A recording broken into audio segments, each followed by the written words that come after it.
I know that I cannot be the only one where you're in school and you literally like break your arm or something, or like your knee is split open.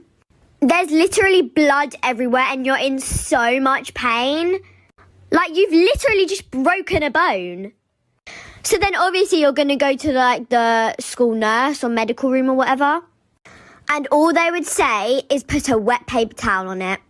You would just stare at her in disgust. Like, miss, I've broken my arm. Are you seriously just going to sit there and watch me hold a stupid wet paper towel on it? And then they say like, oh, don't worry, sweetheart. I'm like trained to do this stuff. Well, you're clearly not, hun. Can you not like call my mum or something at least? Like just do something. Because wet paper towels